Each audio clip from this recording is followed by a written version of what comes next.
Hola a todos, vamos a hablar de Dietrich Bonhoeffer y su libro El precio de la gracia, el seguimiento, que también se conoce con el título de El precio o el costo del discipulado. Primero vamos un poquito de contexto y hay dos cosas muy importantes que tenemos que decir. La primera es quién es Dietrich Bonhoeffer. Él era un pastor luterano durante la Alemania nazi. Fue un disidente de la iglesia luterana oficial cuando Hitler logró infiltrarla con líderes nazis y volverla adepta a su gobierno. Comenzó un seminario clandestino, fue acusado de conspiración contra Hitler, fue llevado a un campo de concentración y ejecutado en la horca en 1945, pocos días antes de que la guerra terminara. También tenemos que entender un poquito su contexto luterano, porque vamos a hablar de su soteriología. Y hay que entender entonces cómo piensan los luteranos respecto de la soteriología. Así que vamos a hacer una comparación entre calvinismo clásico y luteranismo. En primer lugar, la depravación total. El luterano no va a hablar de depravación total, sino de corrupción total. Y el significado es que todo lo que Dios ha creado, la naturaleza está alcanzada por el pecado. El segundo punto de la elección incondicional, un luterano va a decir que está 100% de acuerdo. El tercer punto, la expiación limitada, van a decir que no, que Cristo llevó el pecado de todos y es el Salvador de todos, que no hay nadie que peque sin que Cristo haya llevado su pecado en la cruz. En cuanto al cuarto lugar, la gracia irresistible, van a decir que no, que se puede resistir al Espíritu Santo, como dice Esteban en su predicación en el libro de los Hechos. Y por último, en cuanto a la perseverancia de los santos, van a decir más o menos, es posible caer de la gracia. Si continuamos recibiendo los dones de Dios, el Espíritu nos va a cuidar de caer. Así que debemos orar por el don de la perseverancia. Muy interesante este punto sobre el luteranismo. Y ahora sí nos metemos entonces en el libro de Dietrich Bonhoeffer. Su lucha contra el nazismo y su visión del estado decadente de la iglesia luterana le va a llevar a hacer una crítica muy áspera hacia la decadencia del cristianismo y le va a llevar a hablar del concepto de gracia barata. Entonces, al principio nomás de su libro, él va a hablar de la diferencia entre gracia cara y gracia barata. Él va a decir que hay una gracia barata, que es la que se ofrece libremente, que ofrece libremente el perdón de pecados con la mera aceptación de una doctrina o de una declaración de fe. Pero va a decir que el problema de esta gracia barata es que permite seguir viviendo en el pecado sin arrepentirse y sin seguir a Cristo. Entonces él va a decir, la gracia barata es la justificación del pecado y no del pecador. La gracia cara, en cambio, llama al seguimiento, cuesta la vida. Va a explicar que los discípulos de Lutero no entendieron bien lo que Lutero quiso decir. Él va a decir que la gracia no hay que tomarla como una premisa, sino que hay que tomarla como un resultado. No como un presupuesto, sino como el resultado de una búsqueda. Él va a decir, si yo parto del presupuesto de que tengo todos mis pecados perdonados de antemano, entonces puedo seguir pecando y viviendo en el mundo. Y él va a ver Alemania como un mundo cristianizado por esta gracia barata que ya perdonó los pecados de todos, pero que cada uno vive entonces como quiere. Pero él va a hablar de la gracia como resultado, y esto significa que solo quien renuncia a todo lo que tiene, siguiendo a Cristo, puede decir que es justificado solamente por la fe. Reconoce la llamada al seguimiento como gracia y la gracia como esta llamada al seguimiento. Así que él va a discutir esa frase de Lutero en latín, pecca fortiter, sed fortius fide et gaude in Cristo, que quiere decir, peca valientemente, pero cree y alégrate en Cristo con mucha más valentía. Bonhoeffer dice que esto no es un presupuesto, que no es un punto de partida, sino que es un punto final. Es el resultado de alguien que intentó seguir a Cristo y reconoce que no puede deshacerse de su pecado y está aterrado por su vista, está desesperado por la gracia de Dios. Entonces ahí la idea es, confiesa valientemente tu pecado, no intentes escapar de él, sino cree aún más valientemente. Eres un pecador, pues bien, sea un pecador, no quieras hacer otra cosa que lo que eres. Vuélvete incluso diariamente un pecador y sélo con valentía. Pero debe decirse esto a quien ya está desconsolado por la imposibilidad de dejar de pecar, porque está intentando seguir a Cristo, y no a alguien que recién comienza, que está tomándolo como un presupuesto de la vida cristiana. Va una frase muy dura de él, dice: nos hemos reunido como cuervos alrededor del cadáver de la gracia barata y hemos chupado de él el veneno que ha hecho morir entre nosotros el seguimiento de Jesús. Así que va a decir que esta gracia barata perjudicó a la iglesia, perjudicó al creyente porque le ha cerrado el camino a Cristo y le ha endurecido en la desobediencia. Él sentencia: no somos miembros de una iglesia que siga a Cristo. En el capítulo 2 de su libro, él va a hablar de la llamada al seguimiento, va a dar el ejemplo del llamado de Mateo, ahí en Marcos 2:14, donde dice que Jesús le dijo: sígueme, y él se levantó y le siguió.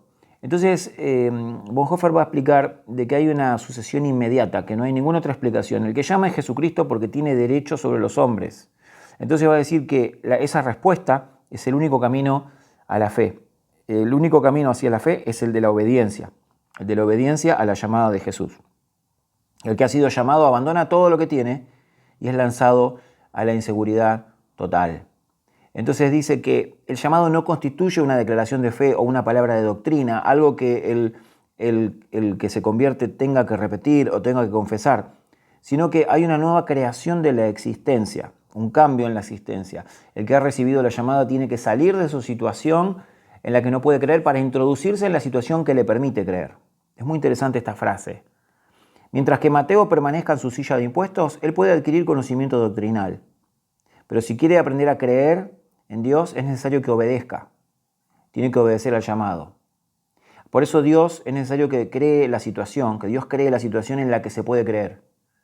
Es preciso que Pedro salga del bote y marche sobre el agua. Si Pedro no hubiese salido, no hubiera aprendido a creer. Solo la llamada de Jesús califica como una situación en la que se puede creer. El seguimiento no es algo que el hombre crea, no es algo que el hombre tenga la iniciativa. Solo la llamada de Dios crea esa situación. Y ahí es donde Bonhoeffer va a introducir su frase, la frase quizás más importante del libro, y es su aporte, su tremendo aporte que realmente nos sirve a todos. La frase dice: solo el creyente obedece y solo el obediente cree. Y dice que esta frase nosotros hemos repetido y hemos aprendido solamente la primera mitad, que las obras son el resultado de la fe.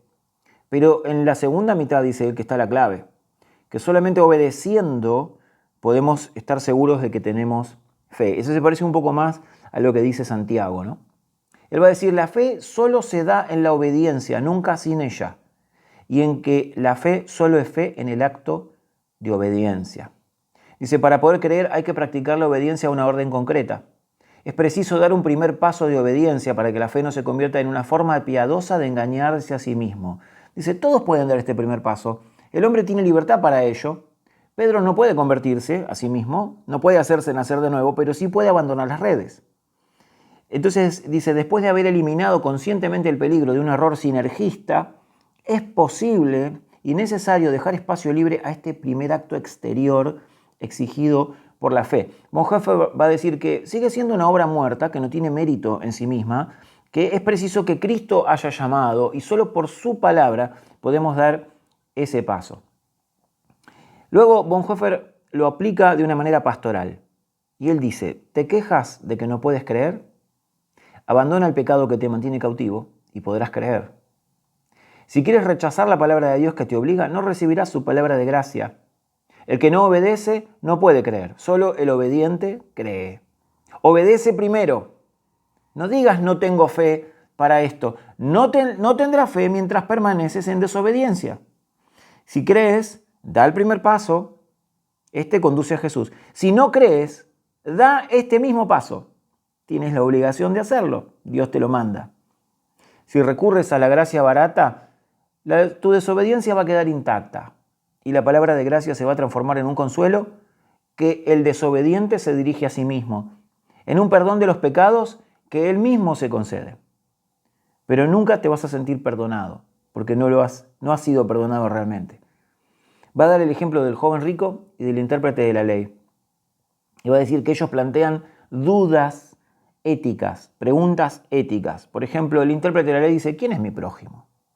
Entonces, él va a decir que lo que ocurre acá es una huida de la obediencia hacia el dilema ético. Algo parecido pasó con la mujer en el pozo, la mujer samaritana, ¿se acuerdan? Que comienza a discutir de doctrina cuando se trata de responder al llamado. Dice que la obediencia solo se aprende obedeciendo, no preguntando.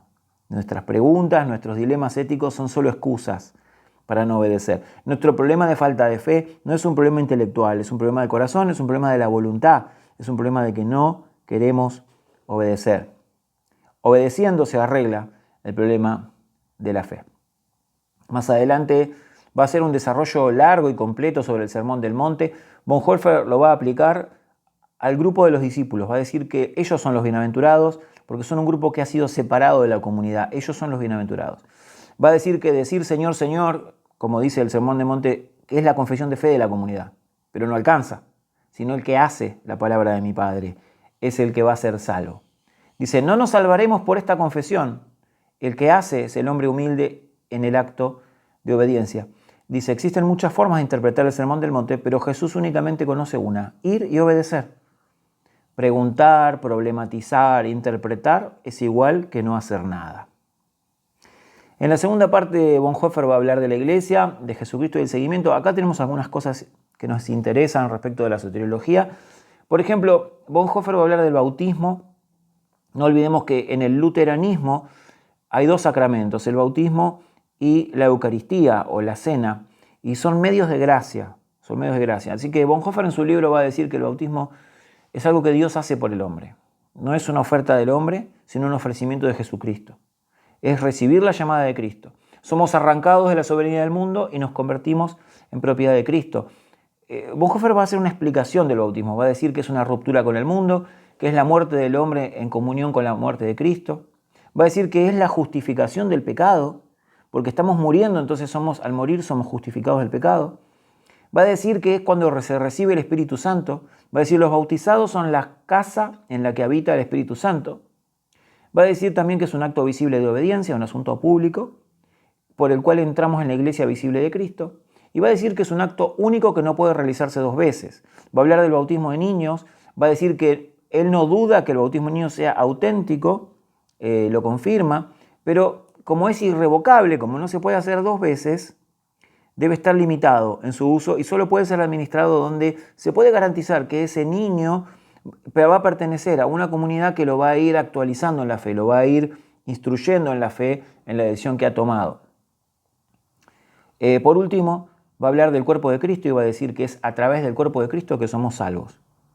Porque Cristo tomó un cuerpo de carne, se hizo hombre y llevó nuestros pecados en la cruz. Y es entrando en ese cuerpo de Cristo que nos hacemos participantes de su muerte y de su resurrección. Entramos en comunión con su muerte y su resurrección. Y ahora el Cristo resucitado tiene un cuerpo que es la iglesia. Entrando en la iglesia también tenemos comunión con esa gracia salvífica, con esas virtudes de Cristo. ¿Y cómo lo recibimos? A través del bautismo y a través de la cena. El bautismo nos incorpora al cuerpo. La Eucaristía mantiene la comunión con el cuerpo. Lo que Cristo adquirió para todos en su cuerpo nos es imputado en la muerte del bautismo por el Espíritu Santo. Somos bautizados en Cristo y la comunidad de los bautizados se convierte en un solo cuerpo. Estar en Cristo es estar en la iglesia y estar en la iglesia es estar en Cristo. Ya se me pasó el tiempo, pero solamente algunas afirmaciones para terminar que Bonhoeffer hace sobre la soteriología. Una de las cosas que dice, al pie de la cruz se encontraban todos, enemigos y creyentes. Por todos ellos y por sus pecados se elevó en esta hora a la oración de Jesús, pidiendo a Dios que los perdonase. El amor misericordioso de Dios vive en medio de sus enemigos. Acá, en cuanto a la expiación, que no es limitada. También dice, la voluntad del Señor es que no se eche a los perros el santo evangelio. Desea que solo se lo predique cuando va garantizado por la exhortación al arrepentimiento. También dice, solo puede recibir la gracia del bautismo el que hace penitencia y confiesa su fe en Jesucristo. Solo puede recibir la Eucaristía quien se examina o se somete al examen de los hermanos. Al interrogatorio en materia de fe se añade la confesión, por la que el cristiano busca y recibe la certeza del perdón de sus pecados. Así se libera al pecador del peligro de engañarse y de perdonarse a sí mismo. Al confesar el pecado delante del hermano, muere la carne con el orgullo. También va a decir Bonhoeffer, fuimos salvos para buenas obras. El objetivo de las buenas obras es que podamos subsistir ante el Señor en el día del juicio. Jesús dijo claramente que solo entrarán los que hagan la voluntad del Padre y que seremos juzgados por nuestras obras. La ley de Dios sigue en pie y debe ser cumplida por medio de las buenas obras. Dios promete a los que están en Cristo Jesús buenas obras, preparadas de antemano para poder subsistir. Les promete preservarlos en la santificación hasta el día de Jesús. Pero solo podemos estar confiados si caminamos en las buenas obras que nos ha preparado. Bueno, me pasé del tiempo, pero espero que haya quedado claro y que haya servido. Un saludo.